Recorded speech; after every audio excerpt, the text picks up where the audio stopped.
आप सबका RJ number 1 study channel में स्वागत है। आज की वीडियो में हम छत्तीसगढ़ के राजर्षि तुल्य वंश के बारे में अध्ययन करेंगे, जो कि प्राचीन कालीन छत्तीसगढ़ के अंतर्गत है, और साथ ही पर्वत द्वारक वंश के बारे में भी अध्ययन करेंगे। ओके, तो अभी तक आप लोगों ने अगर हमारे चैनल को सब्सक्राइब नहीं किया है तो कृपया हमारे चैनल को सब्सक्राइब कर लें, और वीडियो अच्छी लगे तो लाइक और शेयर ज़रूर करें। ओके, तो सबसे पहले हम राजर्षि तुल्य वंश के जो इम्पोर्टेंट फैक्ट्स हैं और उनकी राजधानी है उनके बारे में थोड़ा जान लेते हैं। फिर इनके राजाओं के क्रम को मैप ट्रिक के थ्रू याद करेंगे। ओके, तो इनकी राजधानी जो थी आरंग थी। राजर्षि तुल्य वंश की राजधानी आरंग थी, जो कि वर्तमान में रायपुर जिले के पूर्व दिशा की ओर लगभग 35 किलोमीटर की दूरी पर स्थित है। ये राजर्षि तुल्य वंश की राजधानी थी। इस वंश के राजाओं ने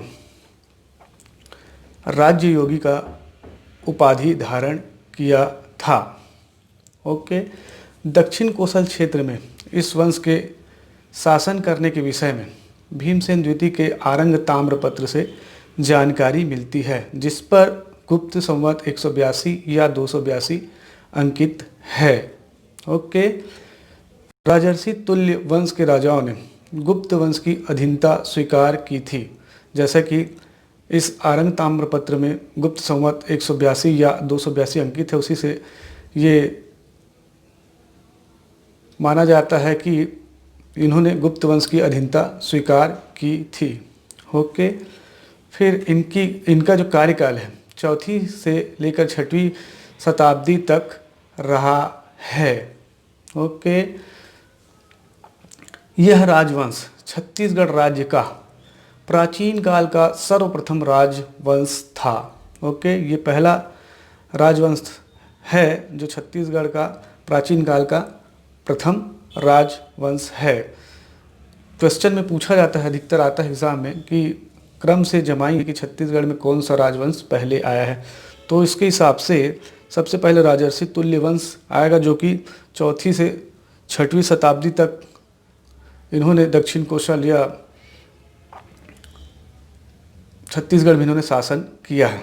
फिर नल वंश, जिन्होंने ननकारण्य क्षेत्र में शासन किया, जिनका शासनकाल लगभग 5वीं सदी से लेकर 12वीं सदी तक रहा। फिर सरबपुरी वंश, जो कि सारंगढ़ में इनका शासन रहा, इनकी राजधानी रही, जो कि 5वीं शताब्दी के उत्तरार्ध में और 6वीं शताब्दी के प्रारंभ में इन्होंने छत्तीसगढ़ में शताब्दी में प्रारंभ किया है शासन। फिर पांडु वंश, जो कि 6वीं से लेकर 7वीं शताब्दी तक रहा। फिर बाण वंश 9वीं शताब्दी में इन्होंने छत्तीसगढ़ में शासन किया है। ओके, यही क्रम रहेगा। फिर आरंग ताम्रपत्र भीमसेन द्वितीय से राजर्षि तुल्य वंश के शासकों के बारे में जानकारी मिलती है, जिसमें 6 राजाओं के बारे में जानकारी मिलती है, जिसमें पहला है सुरा या सुर, दूसरा दैत्य प्रथम, तीसरा विभीषण, चौथा भीमसेन प्रथम, 5वां दैत्य द्वितीय और 6वां भीमसेन द्वितीय, जो कि राजर्षि तुल्य वंश का अंतिम शासक भीमसेन द्वितीय है। ओके, अब हम इनके राजवंश को ट्रिक के थ्रू याद करेंगे। ओके, इस राजवंश के राजाओं के क्रम को याद करने के लिए एक छोटी सी स्टोरी बताएंगे, उसे आप ध्यान से सुनिएगा, फिर ये आसानी से उसमें अप्लाई हो जाएगा। देखिए, एक राज नाम का लड़का रहता है, वो साइकिल चलाते रहता है। ओके, फिर साइकिल चलाते हुए अचानक से गिर जाता है। फिर वो अपने हेल्प के लिए अपने दोस्त को विभीषण को आवाज़ देता है। देखिए वो कैसे, राज आ करके वो सुर दिया विभीषण को। गिर जा रहता है साइकिल से राज, तो आ करके सुर दिया विभीषण को। सुर मतलब होता है आवाज़ देना, ठीक है, आवाज़ दिया विभीषण को, पर वो नहीं आता है। फिर वहीं पास में खड़ा हुआ एक लड़का रहता है भीम, उसको दया आ जाती है और भीम दौड़ कर आता है और राज की हेल्प करता है।